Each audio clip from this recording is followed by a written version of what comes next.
श्री केदारनाथ धाम हिंदू धर्म की पवित्र तीर्थ नगरी हिमालय की गोद में मंदाकिनी और सरस्वती के संगम पर स्थित है।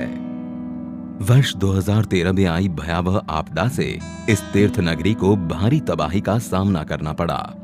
ये दृश्य 19वीं सदी का है, जब मंदिर का गरिमामय रूप दूर से ही दर्शित होता था। इसके पीछे की ऊंची बर्फीली पहाड़ियां दृश्य की भव्यता को और बढ़ाती थी।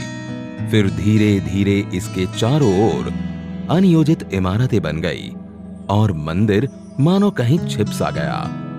वर्ष 2017 में माननीय प्रधानमंत्री जी स्वयं श्री केदारनाथ धाम आए एवं धाम के आध्यात्मिक गौरव और दिव्य स्वरूप को पुनः स्थापित करने के लिए श्री केदारनाथ धाम पुनर्निर्माण योजना की परिकल्पना की।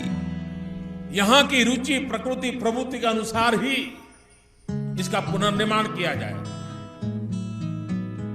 उसमें आधुनिकता होगी, लेकिन उसकी आत्मा वही होगी जो सदियों से केदार की धरती ने अपने भीतर संजोए रखा हुआ है। ऐसा पुनर्निर्माण करने की दिशा में इसका काम होगा। इस परिकल्पना के आधार पर सभी हितधारकों की भागीदारी से पर्यावरणीय संतुलन बनाते हुए एक महायोजना तैयार की गई थी।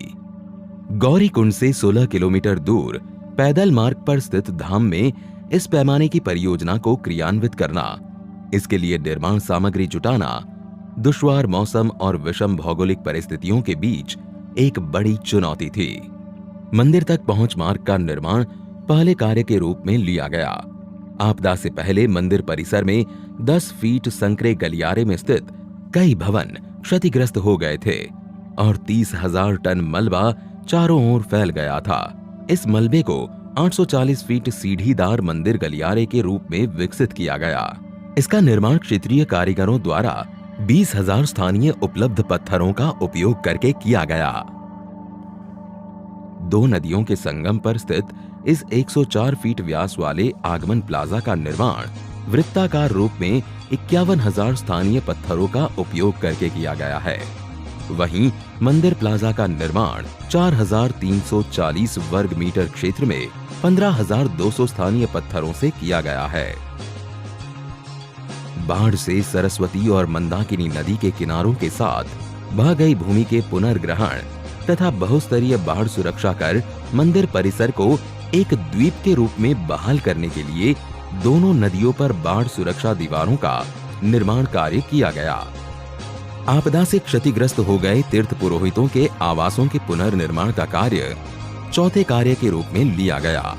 चरणबद्ध तरीके से तीर्थ पुरोहितों के घरों का निर्माण स्थानीय पत्थर, लकड़ी और ढलवां छत उपयोग कर स्थानीय स्थापत्य शैली द्वारा किया जा रहा है।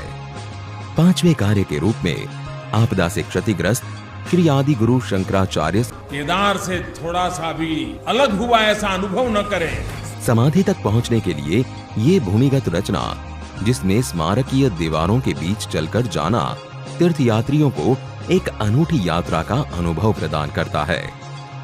मूर्ति के दर्शन कर चिंतन पथ पर चलते हुए ये यात्रा पर्वतों और विहंगम दृश्यों के दर्शन के साथ समाप्त होती है।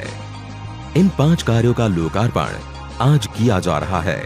इसी के साथ लगभग 185 करोड़ की लागत से निर्मित हो रहे विभिन्न विकास कार्यों का शिलान्यास भी किया जा रहा है, जिनमें प्रमुख है मंदाकिनी एवं सरस्वती नदियों के तट पर स्नान और धार्मिक अनुष्ठानों को सुगम करने हेतु विशाल संगम घाट का निर्माण, धाम में यात्रियों के सुविधार्थ यात्री सुविधा केंद्र, रेन शेल्टर, जलपान गृह आदि का निर्माण, कुशल तीर्थ क्षेत्र प्रबंधन हेतु पुलिस स्टेशन एवं कमांड एवं कंट्रोल सेंटर का निर्माण, किसी भी अप्रिय घटना एवं विषम भौगोलिक परिस्थितियों में यात्रियों को चिकित्सा सेवाएं उपलब्ध कराने के लिए एक अत्याधुनिक चिकित्सालय का निर्माण किया जा रहा है, जिसमें आपातकालीन सेवाएं, ऑपरेशन थिएटर, आईसीयू आदि की सुविधा होंगी।